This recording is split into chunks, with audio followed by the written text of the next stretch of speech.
People called me crazy for buying Blu-rays in 2026. We've got things like Disney Plus, Netflix, all capable of 4K streaming, so why would I waste my money and time on an outdated medium? Well, admittedly, a few months ago I was thinking the exact same thing. And then I canceled my streaming subscriptions. And since then, something unexpected happened. And now I don't think I could ever go back. Because I realized this was never about Blu-rays in the first place.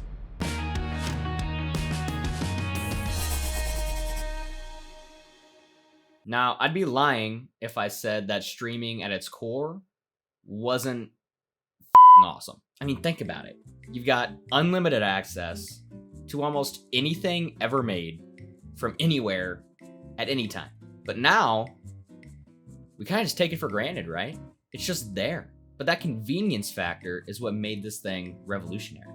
People were able to sit on their couch, pick whatever they wanted to watch, whenever they wanted to watch it, without any sort of friction whatsoever.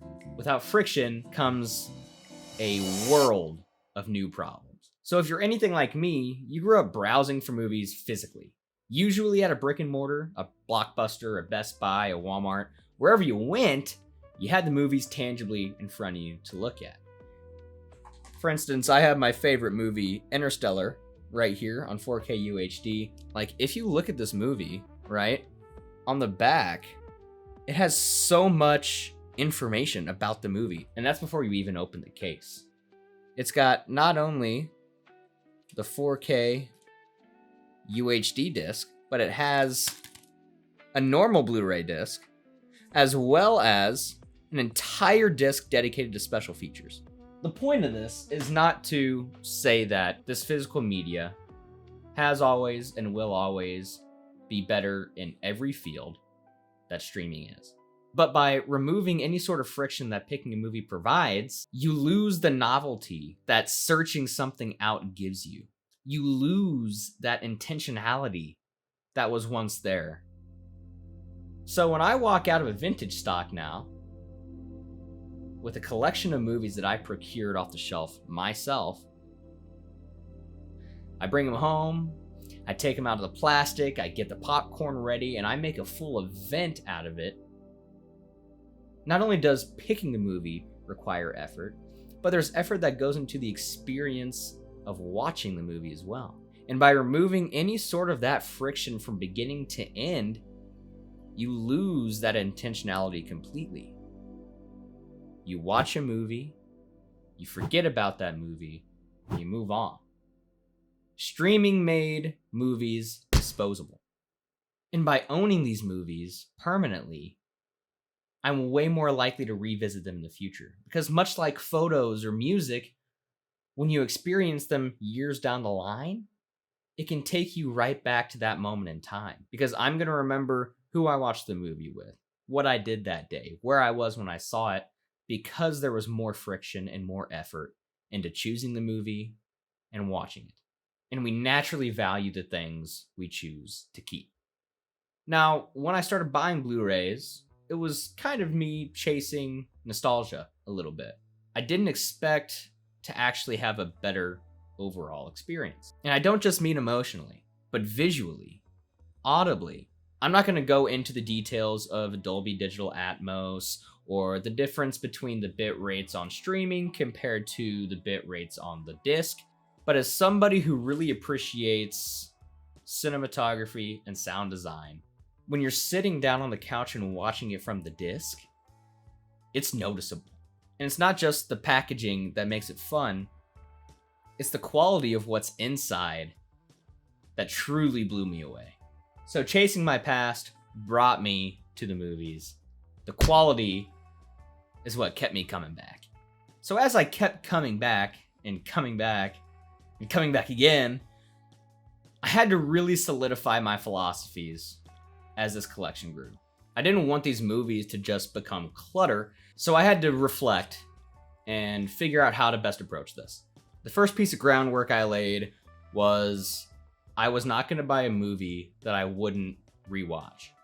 If I buy the movie, I got to know it's not just a one and done, so it has to be rewatchable.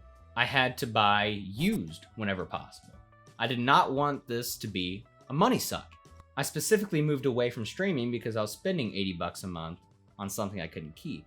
So if I wanted to move toward physical media, I had to find a way to build this collection without breaking the bank. I had to remember to collect quality, not quantity. That goes back to the rewatchability aspect. The movies I buy are movies that truly mean something to me. Not just because they're rewatchable. I have some movies that are kind of tough watches, right? I have Whiplash, for instance, is a movie that I find tough to get through just because of the high tension throughout the movie. Start counting. 5, 6, 7. In 4, damn it! Look at me! 1, 2, 3, 4. 1, 2, 3, 4. 1, 2, 3, 4. Now, was I rushing or was I dragging? But I own it because it meant something to me. I bought it because it's a movie that made an impression. So the movies that I have, I deem are quality. I don't have them just for the sake of building my collection. So my next two items really go hand in hand. The first one is don't collect to impress people, and the second one is to build a shelf that is reflective of me. I would like to think that as I've grown, my taste in movies has gotten pretty good. I have favorite directors, Tarantino, Nolan, that make critically acclaimed movies. But I wanted to make sure this collection truly reflected who I was all around. And so I have movies that maybe aren't people's favorites. Crazy Stupid Love is one of my favorite movies. I wouldn't say it's a cinematic masterpiece, but it's hilarious. It's a comfort movie. It's something I'm gonna watch over and over and over again, and I knew it had to be part of my collection. Ted, The Other Guys, Step Brothers, Talladega Nights, all of these movies that may not be Oscar winners, but they deserve to be in my collection because they're a part of me. And they represent every scope of who I am as a person. I'm not trying to own every movie. I'm trying to build a collection that says something about me. The older I get, the closer I get to 30, the more I realize that I don't want unlimited access to everything at any time. I'd rather intentionally own the things that matter the most to me. I want to bring intentionality and ownership back to my life. I started with my physical health. I didn't become an athlete or a bodybuilder or anything like that, but I learned how to lift weights a little bit. I started running, moving, watching what I was eating, because it's important for longevity and other things that I care about as my life goes on. Next was owning my finances, paying off my debt, setting new financial goals. I wanted to be intentional about building a budget, figuring these things out now so I could truly make progress as time went on. But most importantly, I wanted to bring ownership and intentionality back to my time and attention. I'm spread thin enough between my job and my relationships and my passions that I got tired of giving my attention to things that just gave me cheap dopamine hits. Relying on these algorithm-based feeds between social media and streaming that required no effort whatsoever built me nothing and left me feeling worse off than I was when I started using it. So when I started buying Blu-rays, it became the perfect avenue to practice that intentionality. Now, ironically, once I started owning more of these movies and relying on watching the physical media as my main source of entertainment, I started running into some of those friction points that people really hated in the past. Coming home after a long day of work and just wanting to sit on the couch and turn something on. Watching your favorite TV show and having to get up and change the disc out in between seasons. Traveling and not having access to the media you invested in. All of these things got me wondering, could I keep everything I loved about owning movies, continue on this path of intentional ownership, while getting back some of the convenience that made streaming so revolutionary?